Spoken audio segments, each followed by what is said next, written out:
Quite often when I do shows and events, although I don't do nearly as many as I used to, people will come up and they'll give me random things. So at MGC 2022, we had our workshop, and one of the attendees, who's been there before, actually I think I first met him at MRF 2021. Anyway, he gave me a whole bag of surplus medical supplies, because he works in that industry. So yeah, let's take a look at all this stuff. Because a lot of this stuff is like one-time use only, which, well, insert comment about the cost of healthcare here. Yeah. Oh, I think we showed this on a MRF video. It looks like a pipe, but it's actually a video laryngoscope, or a scope into the larynx. What the heck is this? It looks like a phaser gun. Oh, I think this is to like suck ooze out of wounds. Like, you go like, yeah, because this is rubberized. Is there a power supply for it? Oh, it's got a, oh, okay, so this must be an ingress of liquid and an egress of pussy goo, and this is the power. Maybe there's a power supply for it. What? Oh, this looks like it plugs into the goo sucker. Yes. Oh, it does.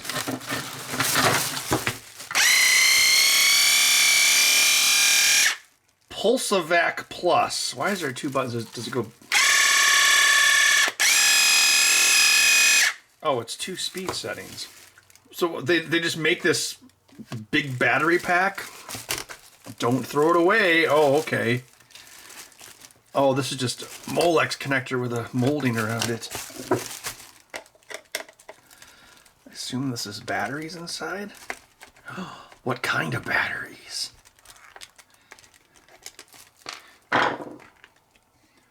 Oh, wow. A bunch of energizers. Nice. I wonder how energized they are. What, 8? So that would be 12 volts. Seems like there's more efficient ways to get 12 volts than doing this. Oh, why are there 3 plugs? Oh, they've got 2 different voltages going. So if we go black to red, that should be 12 volts. No, that's 6 volts. Okay. Oh, okay. All right. Yeah. So they've got a tap here at the halfway point to get 6 volts and then a 12 volt. Why do they need 2 voltages? Oh, don't tell me it's for the 2 speeds. Oh, really? Wow, that's fairly jank if that's the case. Let's find out. And that red is 12 volts, meaning the batteries were barely depleted at all, because that would be 1.5 times 8. Oh, I should use this for the thumbnail. Make sure to have good trigger control so you don't accidentally discharge pus from someone's seeping wound. It's funny how this is even more disposable than your average consumer electronic. There we go. Junior, I think it's time we have a talk about the birds and the bees. Dad, I'm 40 years old. I know all about that stuff. I don't know, Junior. What about that blonde woman you shacked up with? Which one, Dad? The one that turned out to be a Nazi. Oh, yeah, look. Oh, wait, look at this. Oh, really? Look how janky this is. See that?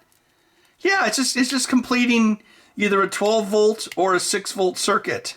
Oh, look at how this diaphragm works. That's cool. Wouldn't this thing need some sort of baffle in it to close and open the suction and extraction point?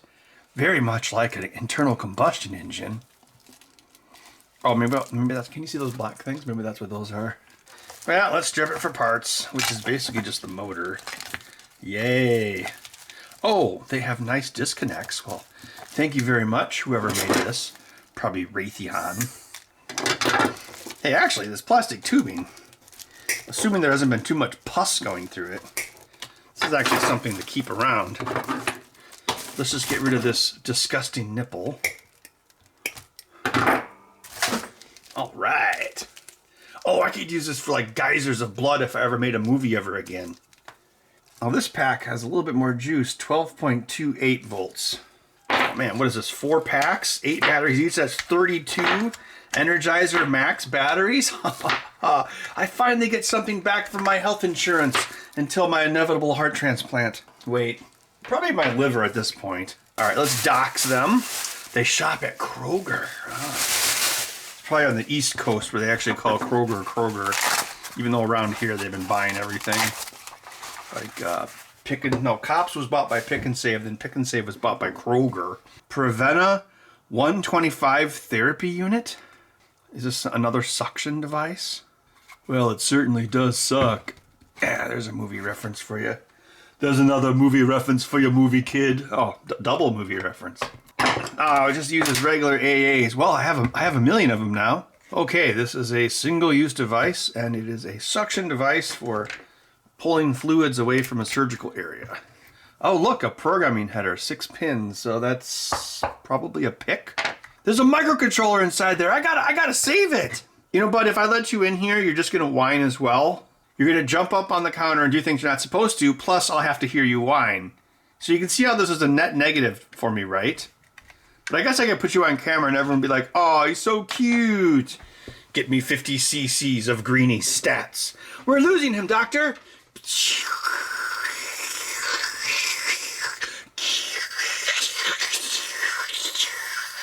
Bud, you make a better door than a window. Dad, I found it. What did you find, Junior? The Holy Grail. An ST microcontroller. In the year 2022, we have to keep this out of the wrong hands. If the Nazis get their hands on that chip, they'll be able to complete Die Glock.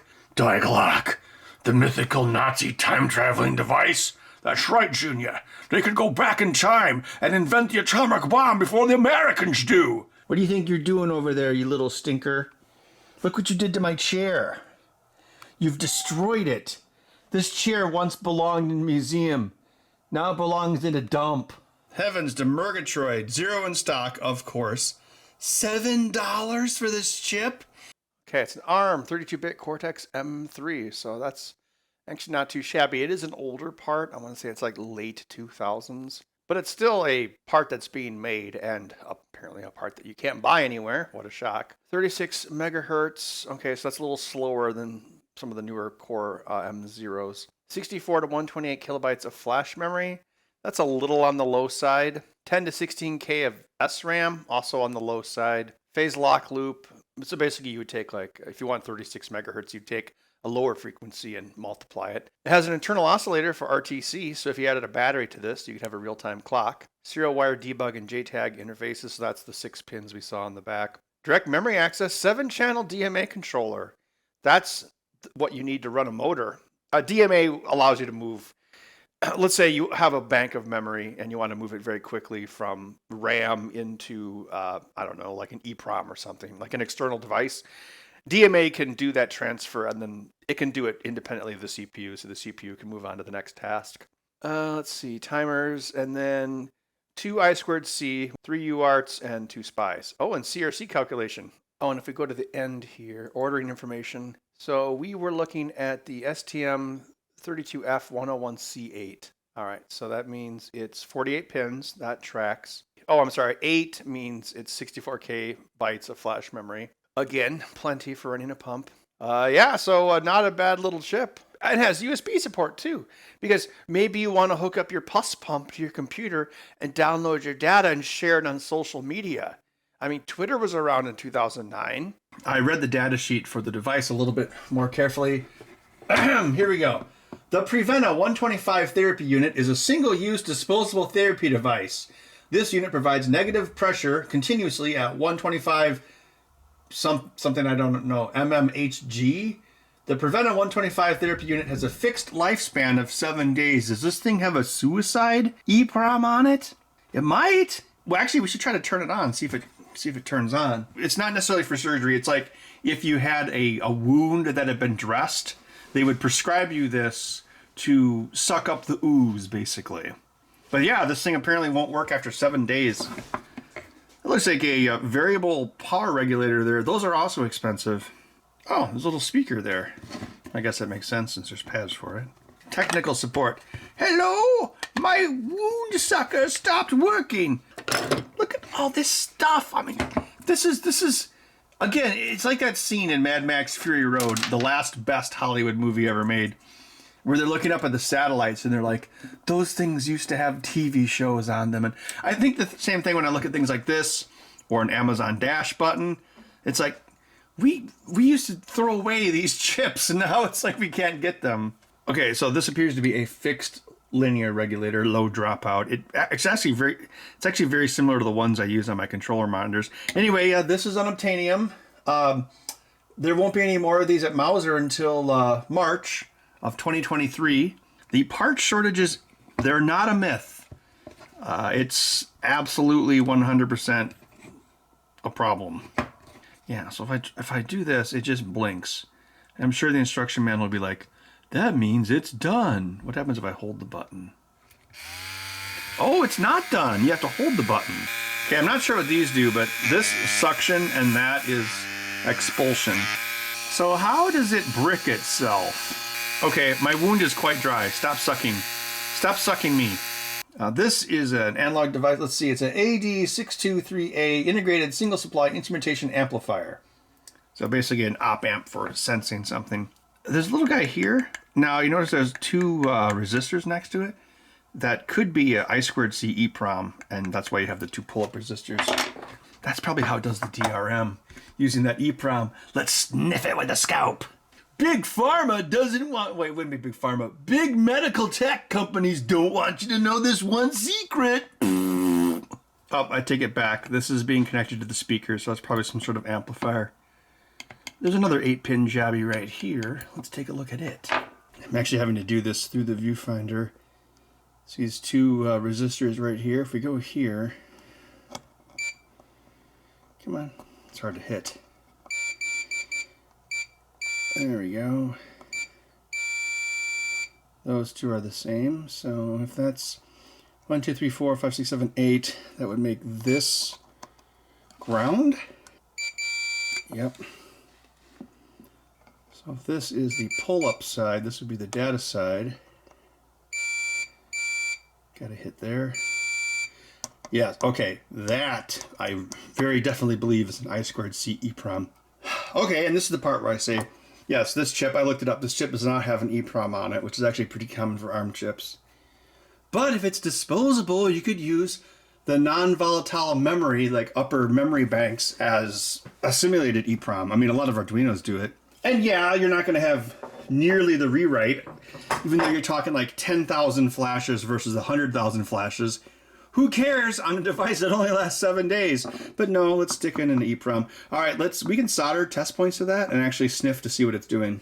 So what I'm guessing they do is they use that EEPROM to log how long the pump is run. And then once you hit 7 days, it decides it's no longer going to work. That's not very good right to repair. Hey everybody, I have a real estate channel that occasionally fixes Apple products. It's going to be 3.3 volt logic. So let's just put this up here. So it's I2C, so one of these is going to be clock and one of these is going to be data. Let's turn on the thing. Oh, see how they both went high? Oh, there's your data right there. And it stopped. Man, it sent a lot of data out. All right, pump, turn off. Okay, I'm going to try to capture. Let's go to trigger, downslope, level. That should catch it. Zoom out a little bit. Trigger single. I'll hold the button. I think I saw it. I stopped recording when I saw it, but I'm going to redo it here. There we go. There's your outward bound data transmission. Oh, sneaky hobbitses. What's it trying to say? Oh, we can find out by using the bus function of the Tektronix MDO3104 mixed domain oscilloscope at 1 gigahertz.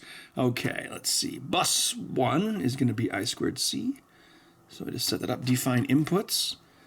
Let's see. Clock is 2, data is 1. Okay, that's right. All right, yeah, there you can see it right there. So I2C is a 2-line serial communication protocol. It's short for inter-integrated circuit. It's meant to be, well, on an integrated circuit. So you wouldn't use I2C for your steering wheel to talk to your gas tank on your car. That would be CAN bus. But you would use it to have a EEPROM talk to a microcontroller that's right next to it. Anyway, by enabling bus mode, we can see what it's done. So if we zoom out here, Looks like it sent 3 different things on termination. So we saw address 51, that's hex. So let's see, I'm assuming that, well, yeah, this would be the same ad. So when you do an I2C packet, see, I'm talking like everyone just knows what it means. So an I2C device, you can have up to 128 devices on the same bus. So the first byte in an I2C transmission, oh, and the bus is bidirectional. The first byte in the transmission is the address, but notice how I said 128 devices because the lowest bit is the read-write bit. So in this case, the final bit of the first 8-bit transmission, so here's the clock pulses and that's the data pulses. The final bit was low, which makes it a write. So it looks like it is logging some data to the EEPROM about how long it ran. Sneaky hobbitses. This is probably Little Endian. Oh, I mean, I would assume my viewers know what Endianness is. It's from the book Gulliver's Travels. Gulliver goes to a land with 2 political parties, and their major disagreement is which end of an egg to crack with a spoon when eating a hard-boiled egg. The big end or the little end. Thank you, Indiana Jones. So what it means in computing, so it's not Indianness, it's end-DNS, as in the end. I guess we could do it again and see if the number changed. Oh, this is also a bunch of, well, wait, it's not as many goose eggs. It could be also storing other data, although, well, maybe you give it back to your healthcare provider and they can read the data. Oh, wait, duh, it's not just, I'm sorry, I did a stupid. This just pulls the I2C device, but then there's a command. Well, no, not a command, but there's a position in memory in which to write. So that would actually be the first thing. Like in this case, it looks like it's writing to position FE04, which would mean this is a 64K EEPROM, and it's sending 000155. Hey, device number 51. What? Go to start writing at memory address 16 decimal. Okay, and then write write 7 bytes in that case. So they're going to memory location CE08 and then 4401 zip zip zip zip zip. Let's try to catch the opening pulse too. So I'm going to hit single. Actually, I'm going to let it run. Goes high. Now we hit single. There we go. Got you, suckers. Wow, I was doing a lot here. Oh, look, it's reading. See, when it starts up, it's reading. All right, I'm going to try to capture the output again. Holding down the power button. Can you imagine asking some little old lady to hold down a power button for 5 seconds? But my fingers are broken. I am old. I am a little old lady. Let's do another capture of the shutdown event and see how it compares to the last shutdown event. The motor is run for approximately 20 seconds. Whoa, there's more than I realized there was. Why does it need to do this much? Why?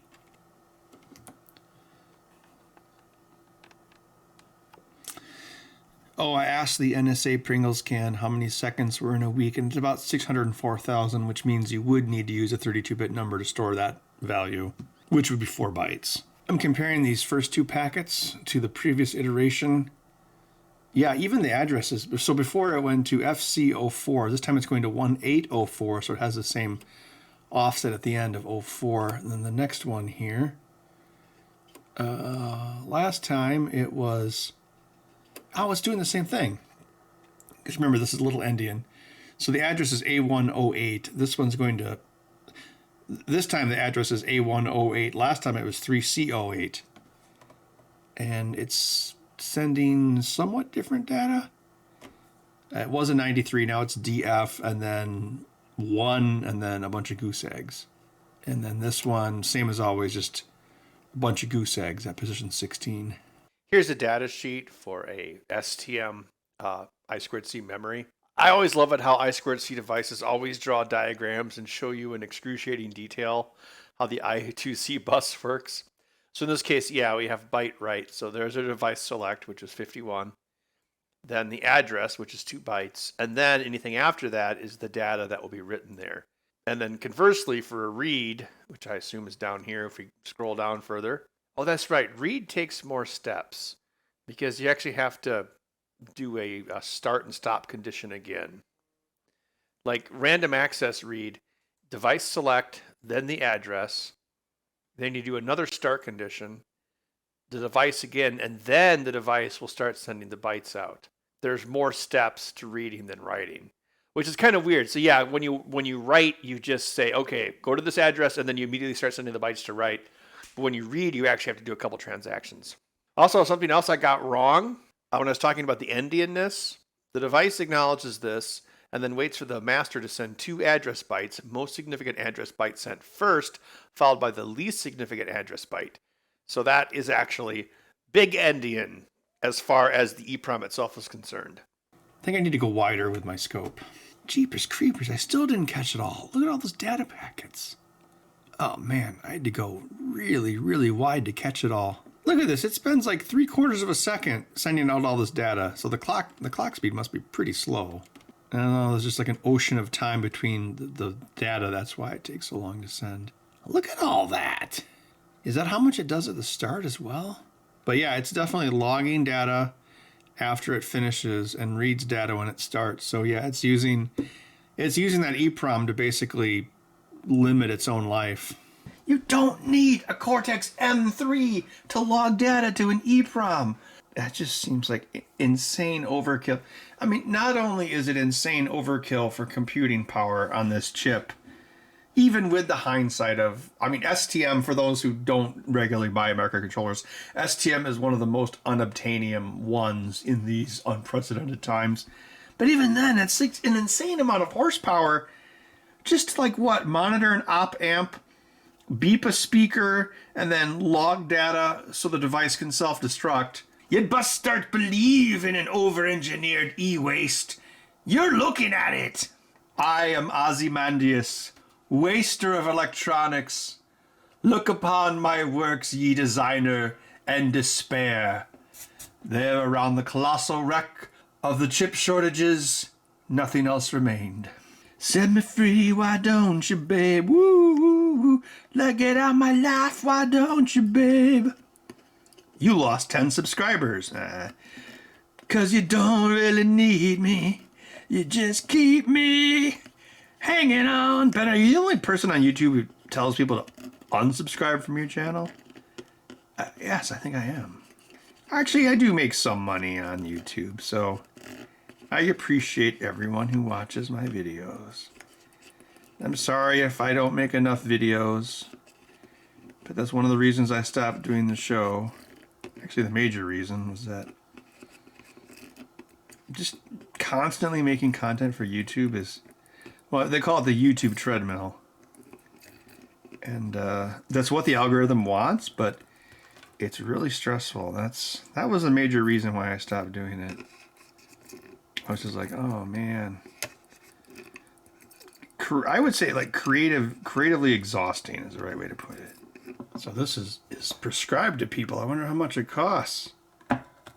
Oh, I get the hover round scooter at no cost to me through my Medicare. Because I don't remember paying into Medicare for the 40 years that I worked. No cost to me! I'm old! Your favorite M. Night Shyamalan Blang Lang Ding Dong movie. Oh, that must be a pressure sensor. And then see how it's in proximity to the op amp. Yeah. Copyright 2009. Oh, that's pretty old. Yeah, the test points. I wonder, well, there's 6 of them, so it seems like a JTAG. I wonder if it's going to the microcontroller or if it's going to the EEPROM. Like, I wonder if you could actually reset this thing, or is it considered e-waste? Can you see right there? See how it's moving that? Oh, that's a counterweight. Oh yeah, see what they're doing? Yeah, so they have the eccentric wheel, which is pushing the piston, and then they have this as a counterweight, so the motor stays balanced with the uneven load. Very cool. It seems highly unlikely that these would be connected to the EEPROM. I mean, if I was like a shady hardware company, that's what I would do. I would make it so I could reset the timer on the EEPROM. What the program on the chip would probably do, it would probably wake up, it would look at the EEPROM and check like a certain area of memory as like a write checksum, say, hey, is there anything here? And if it sees a bunch of FFs, then it knows that it's a blank EEPROM. And they're like, oh, I guess it's a blank EEPROM. And then it would write all the initial configuration data to start the timer at 0 seconds out of 7 days. Oh, this alcohol bath is going to feel so good. And you just pull it apart and there's your little pump. That's pretty cool. You could use this to bilge out a toy boat. I've got one of these adapter boards. This is from Marlin P. Jones Company. It's like this electronic surplus place down in Florida. They got some neat deals there. And you can buy things like this for like 75 cents. Little flux remover. It should be right as rain. I downloaded the full reference manual. I don't think I want to try to get this thing fired up in this video. I mean, obviously it still works. But I did put it onto that breakout board, so maybe in a future video I could put it to some use. But just for now, I just wanted to get a video out because I know it's been a while since I've done one. And just talking about, it's just kind of weird to like look back and see how wasteful we were. And now we regret it.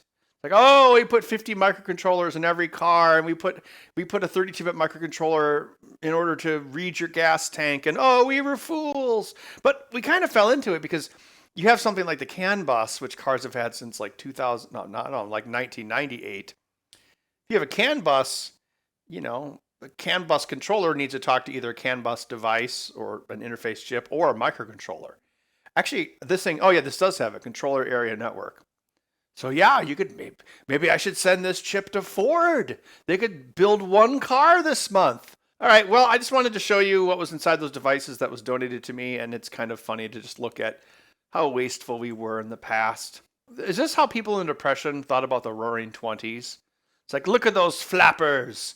Look at them and their gin and machine guns, and what a waste. All right, well, maybe I'll try to fire this up for a future video, although what I really need to do is reinstall the Cube software, the IDE for STM, so I can finally finish my Game & Watch project that's been sitting here for over a year now. All right, but I guess we'll catch you in the next video. Hope you enjoyed those teardowns.